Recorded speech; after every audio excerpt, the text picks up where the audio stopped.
Bonjour, bonjour. Salut les filles, j'espère que vous allez bien. Il fait beau, il y a le soleil, il fait chaud, le printemps est là, ça y est, ça y est, ça y est, ça y est, on y est. Pourvu que ça dure. Alors, nous allons faire aujourd'hui le deuxième bloc de l'album Casa Granada de Stamperia dans le cadre de la DT des kits de Corinne. Vous savez que je voulais faire un gros album, et bien c'est un gros album. Sur cette page numéro 3, nous allons avoir 18 photos.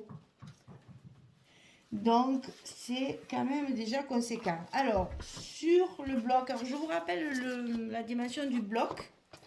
Donc ça fait 50 sur 25.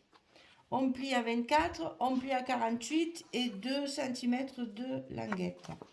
Et on a notre deuxième bloc et on fait la page numéro 3 sur laquelle on va faire une cascade. On a plein de cartes dans la collection. On va profiter de faire des cascades. Alors, pour faire celle-ci, on va avoir 6 cartes.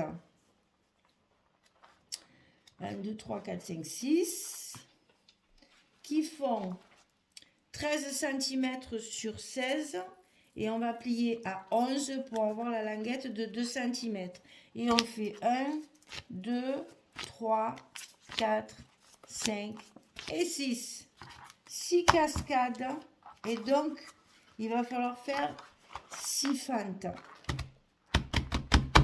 Accrochez-vous. Il y a des dimensions un peu spéciales, hein. Enfin spéciales, pour que ce soit bien cadré, bien décalé et bien aligné. C'est voilà. Donc j'ai fait un petit papier pour me rappeler parce que vous me connaissez moi et les chiffres. Donc j'ai fait un petit papier pour pas me tromper. Alors je vous rappelle, je suis chez Françoise, ça je vous l'ai déjà dit, mais là juste pour vous dire, elle est juste en face de moi en train de faire l'autre album de Savannah là, qui va sortir incessamment sous peu. Donc si vous entendez tousser, c'est pas moi, c'est elle. Et en même temps, elle se moque de moi parce que justement, mes chiffres et moi, ça fait 12 heures. Et c'est vrai, malheureusement. Alors, ici, on va commencer la cascade par faire un trait à 1 cm et demi du haut. 1 cm et demi du haut et 1 cm et demi à gauche. C'est-à-dire que vous tracez un trait ici et vous tracez un trait vertical ici à 1 cm et demi du bord. Ça, c'est fait. Ensuite, la première ici, la première fente pour la première cascade, vous allez partir de votre trait de 1 cm et demi et suivre le trait qu'on a tracé en haut sur 16 cm. Pourquoi 16? Puisque nous allons mettre nos cartes comme ceci. Donc on part des 1 cm et demi et on fait 16 cm pour faire la fente. Les fentes suivantes sont espacées entre elles de 2 cm. Ici, chaque fois, il y a 2 cm entre chaque. Mais elles sont décalées de la gauche. Donc la première, elle est en 1,5. La deuxième, elle est à 1 cm,3. Vous savez, j'adore, c'est pour pouvoir le centrer par rapport à votre droite après. Donc du point ici, de votre trait de 1 cm et demi ici, il faut compter 1,3 pour démarrer la fente sur 16 cm. La troisième fente, on va rajouter 1,3, donc elle est à 2,6 du trait de 1,5 ici. 1,3, 2,6. La troisième, 1, 2, 3, quatrième, la quatrième, elle est à 3,9, toujours du trait de 1,5, 3,9. La suivante, elle est à 5,2 et la dernière, elle est à 6,5. Alors, je vais vous faire voir mon petit papier, hein, parce que c'est le mieux. Voilà. Ici, vous allez avoir toutes les dimensions des espaces des retraits et de vos traits à tracer en haut et sur le côté gauche. Voilà. S'il y a des questions, toujours pareil, un petit commentaire et je réponds. Alors, une fois que vos fentes sont faites, donc on doit en avoir 6. On a 6 fentes en tout. On va s'occuper de nos cartes. Alors, je ne les ai pas triées dans quel sens je vais les mettre. Donc, ça serait chouette qu'on commence par... On va intervertir ça, ça, ça, ça. Et ça, un dernier. Voilà. Alors, on va toujours, quand on fait une cascade, quand on monte une cascade, on commence toujours par la dernière. Donc, on va mettre notre dernière cascade, notre dernière carte sur la dernière fente, la 6e, à sa place. On l'applique bien et on vérifie qu'elle est bien à sa place. Parce que si on part de travers, on est mort pour tout le reste. On tourne le papier. On cherche désespérément l'outil pour enlever le scotch. Merci.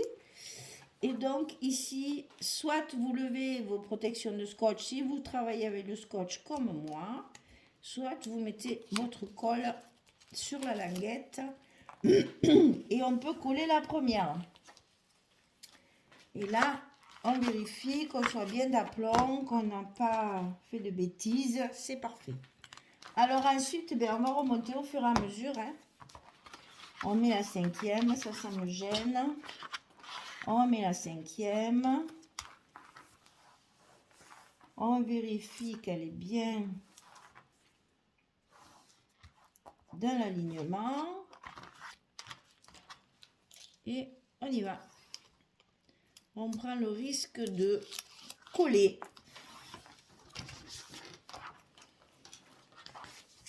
Et on continue comme ça avec les autres. Donc, celle du dessus, notre 3e. C'est nickel, hein? Mes traits, ils sont bien faits. À force d'en faire, on finit par les faire bien droites. Au début, elles étaient un peu fatiguées. Maintenant, elles sont bien droites. Alors, voilà, on en a fait la moitié.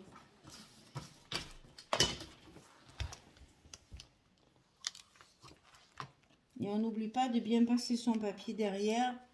Ouais, ça va. Et allez, on continue. On met la suivante.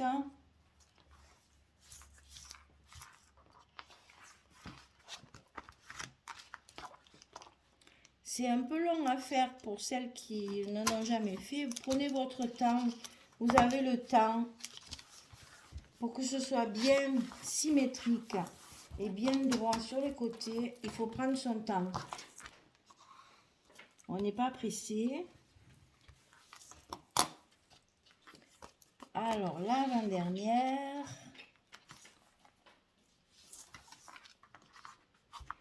Et pourquoi on fait des cascades décalées? Pour deux raisons. D'abord parce que c'est plus joli. Ça fait très joli. Mais aussi parce que c'est moins épais. Là, par exemple, j'ai 6 épaisseurs, 6 cartes. Donc, ça risquerait de faire une grosse épaisseur. Et bien là, les décalant comme ça, c'est moins épais. On joue l'utile à l'agréable. C'est moins épais et c'est plus joli. Que demande le peuple? Allez hop, on colle la dernière.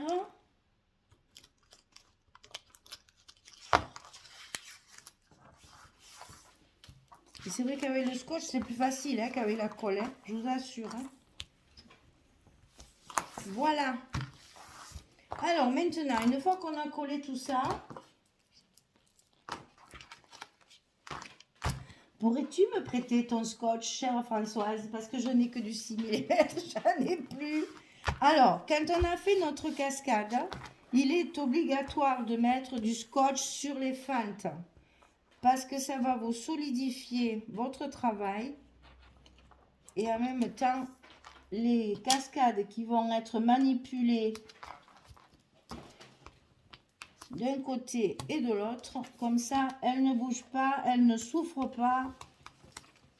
Et on peut les ouvrir et les fermer sans risque de tout casser et de tout déchirer. Donc on met bien sur les fentes et en même temps ça vous tient encore la petite languette puisque nous n'avons que 2 cm entre chaque. Et puis, bon après il y a du scotch à enlever. Hein. Voilà. Et on n'oublie pas bien sûr de coller, vous voyez moi j'en ai mis bien partout pour que toute ma surface soit bien collée vu qu'il y a quand même du poids sur le papier.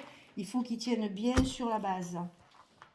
Et en plus, bien entendu, comme je fais toujours, j'ai rajouté une carte dessous. Donc celle-ci, elle fait 11-16 et je vais mettre un petit stop comme je fais et ça sera là-dessous. On aura une 7e carte pour mettre encore 2 photos. Voilà, alors déjà, on va coller le papier sur le bloc. Ça sera une bonne chose de faite et on fera nos portes après. Alors, quand on colle un gros morceau de papier comme ça, je vous donne toujours mon petit truc en fait. Moi, je fais comme ça, je décolle un petit coin et je sors mon scotch comme ça.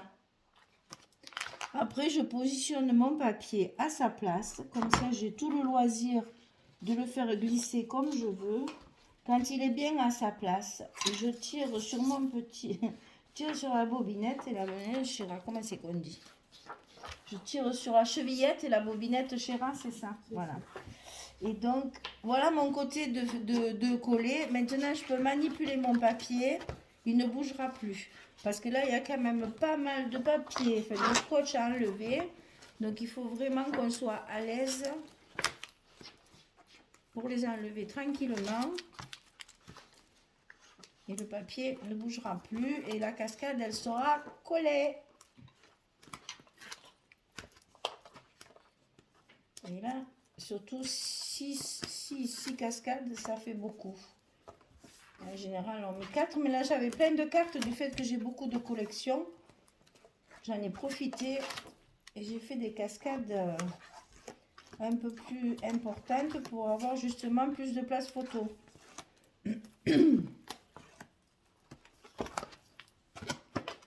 Voilà, tous les papiers sont enlevés, il n'y a plus qu'à.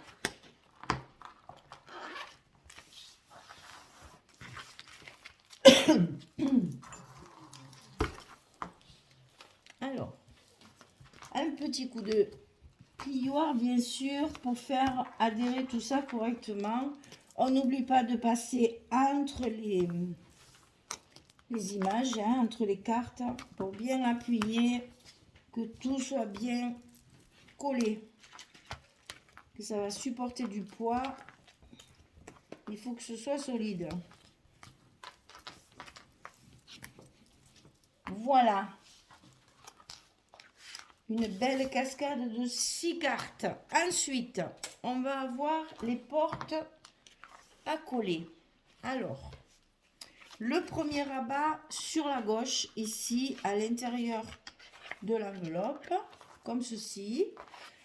Il mesure 18,8 sur 24.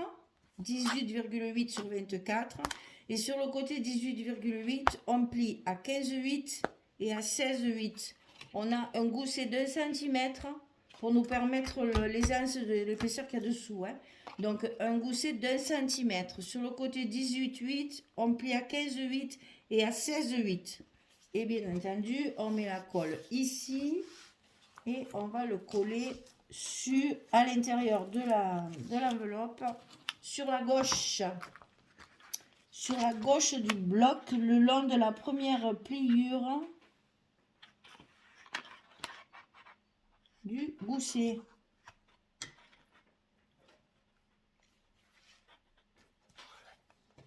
Voilà. Un petit coup de plioir. Et la première porte est collée. on remet bien en place son gousset. Pour les émals, ça sera plus facile. Et ensuite, on va mettre une autre porte par-dessus. Et c'est sur celle-là que j'ai fait ma fameuse bordure avec la perforatrice. Donc, je répète, je vous donne les dimensions sans la bordure. La bordure est rajoutée après. En fonction de la largeur de votre bordure, vous aurez quand même la même dimension du rabat.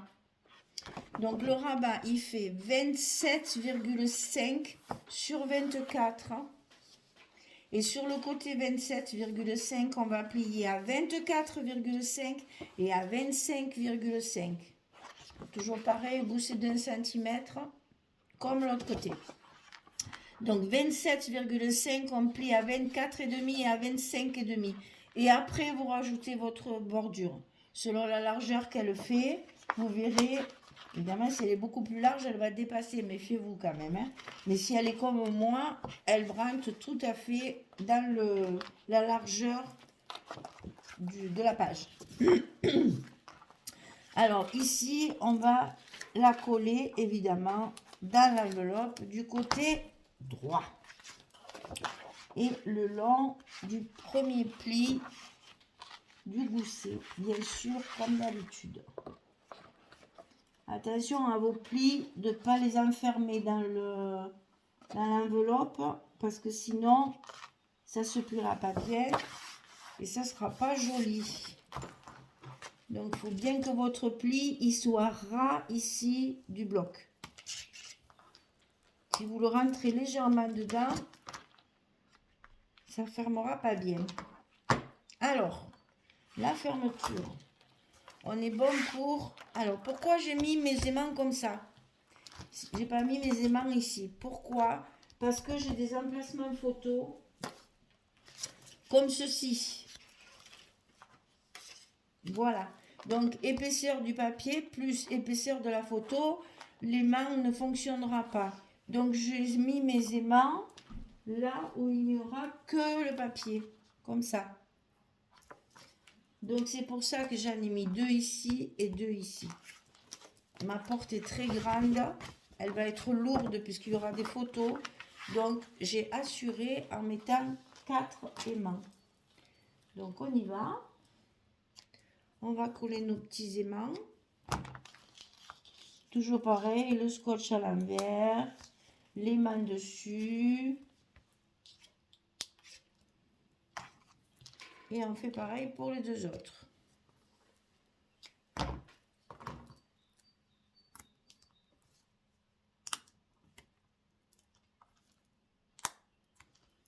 Et là, on fait bien attention à ces goussets de chaque côté.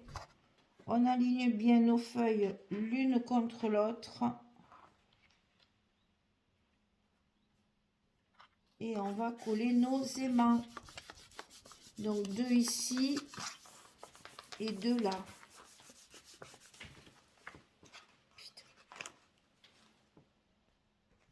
Bon, alors, comme vous avez pu le remarquer, n'est-ce pas? J'ai coupé ma caméra vitesse grand V parce que je me suis aperçue que j'avais fait une grosse bêtise. Alors, au lieu de continuer la bêtise, j'ai vite arrêté la caméra pour récupérer mes aimants. Parce qu'en fait, mes aimants, je les avais mis là, je vous ai expliqué, parce que je voulais faire mes photos, mettre mes photos ici. Mais le problème, c'est que ici, il n'y a pas de page là pour le coller, n'est-ce pas? Donc, quand je suis venue coller mes aimants, et ça se collait là-dessus. Heureusement, je m'en suis aperçue de suite. Et j'ai pas collé. Donc, je les ai déplacés et finalement, je les ai mis sous ma photo. Parce que de toute façon, il vaut mieux en mettre sous la photo que pas du tout. De toute façon, il y a ces deux-là qui vont faire effet quand même. Donc, on met les 2 ici qui sont hors photo et les 2 ici qui sont sous l'espace photo. Et là, ça se ferme. Ça a été moins une, hein, les filles, je vous promets. Hein. Ça a été moins une que je fasse la grosse catastrophe. Hein. Mais bon, on est arrivé à se rattraper. Maintenant, il reste... Merci. Oh, j'ai le chef là. Hein. Pas oublier quelque chose. Attention. Hein. Alors, maintenant, il me reste à coller les papiers, donc ici, ici et ici. Donc, je fais ça hors caméra et je reviens pour vous montrer ce que ça donne une fois terminé. Allez, à tout de suite! Voilà, j'ai terminé de coller mes papiers, donc je vous montre. Donc ici, une grande porte qu'il va falloir, évidemment, elle est trop belle avec le... J'adore celle-ci, hein, vous le savez, je vous l'ai déjà dit. Avec le joli moulin à café, là, j'adore. Un petit mot ici, et je pense que ce sera tout, et pas trop de déco, le papier étant très chargé, on ne charge pas plus. Donc ici, les deux emplacements photo, avec les chutes de papier pour finir la page. Ici, c'est l'autre partie. On ouvre, il y a deux emplacements photo ici. Et là, donc, notre cascade de 6 cartes, plus la carte qu'on va mettre dessous, que je vais bloquer avec un stop, vous le savez, de ce style-là, pour la glisser dessous et on aura une photo supplémentaire. Voilà, donc cette page, 18 photos. Il y a du boulot, hein? Mais bon, au niveau construction, structure construction, c'est quand même plus facile que la page numéro 1. Voilà, c'était donc la page numéro 3 sur le bloc numéro 2. Et c'est la collection Casa Granada de chez Stamperia dans le cadre de la DT des kits de Corinne. Voilà, et on va faire la prochaine fois la page numéro 4. Je vous souhaite une bonne journée ou une bonne soirée pour celles qui me regardent le soir. Et puis je vous dis à très très vite pour la suite de cet album. Merci beaucoup. Au revoir tout le monde.